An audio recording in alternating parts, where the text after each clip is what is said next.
দিল্লির রাজনীতি সরগরম ছিল। এনডিএ বৈঠকে 20 এনসিপিআই সাংসদের যোগ। পরে রাজ্যের মুখ্যমন্ত্রী শুভেন্দু অধিকারীর সঙ্গে এনসিপিআই সাংসদদের সাক্ষাৎ তাৎপর্যপূর্ণ বলেই মনে করছে রাজনৈতিক মহল। তবে শতাব্দী কাকলি সুদীপরা বৈঠকে যোগ দিলেও সংসদে থেকেও কিন্তু যোগ দেননি আবু তাহের, খলিলুর রহমান, ইউসুফ পাঠান, যাদের অনুপস্থিতিতে জল্পনা তৈরি হয়। তাহলে কি এনসিপিআই এর বিজেপির সঙ্গে মিশে যাওয়ার জল্পনার মধ্যে মতপার্থক্য? প্রশ্ন রাজনৈতিক মহলের।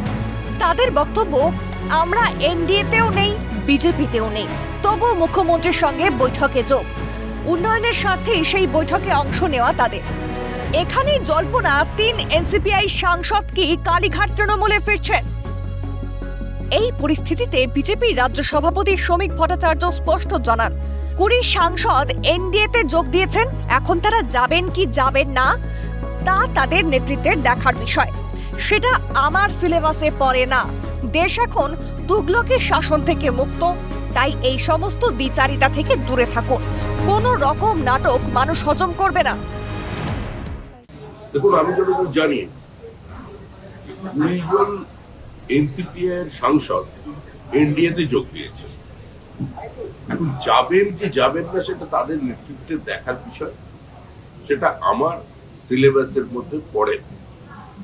কিন্তু প্রশ্ন হলো, দেশে তো এখন তুগলকের শাসন নেই, মোগলের শাসন নেই, তাই এই সমস্ত দ্বিচারিতার থেকে দূরে থাকবে।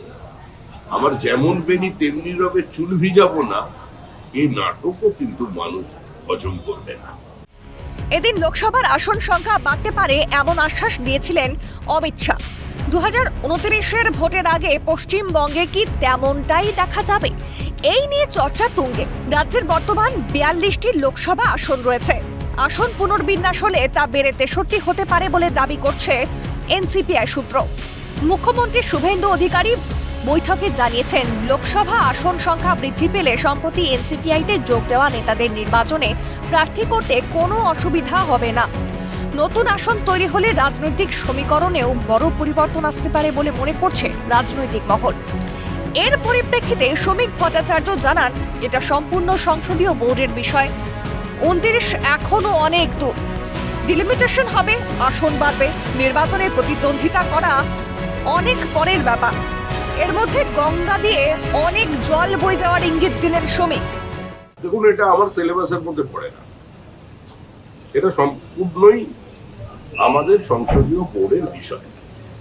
কলকাতা থেকে দিল্লির দূরত্ব 1500 কিলোমিটারের মতো হবে।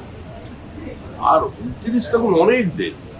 ডিলিমিটেশন হবে, আসন বাড়বে, নির্বাচনে প্রতিদ্বন্দ্বিতা করা অনেক পরের ব্যাপার। এর মধ্যে তো গঙ্গা দিয়ে অনেক জলও বয়ে যাবে। উল্লেখ্য, এনসিপিআই নিজেদের আলাদা দল বলে ঘোষণা করলেও লোকসভার স্পিকার এখনো তাদের এনসিপিআই স্বীকৃতি দেননি। এখন পরিবর্তিত পরিস্থিতি কোন দিকে মোড় নেয় সেদিকেই নজর দেশবাসী। ক্যামেরায় জ্যাকি সিং এর সঙ্গে রেশমি দাস, কালকাটা নিউজ।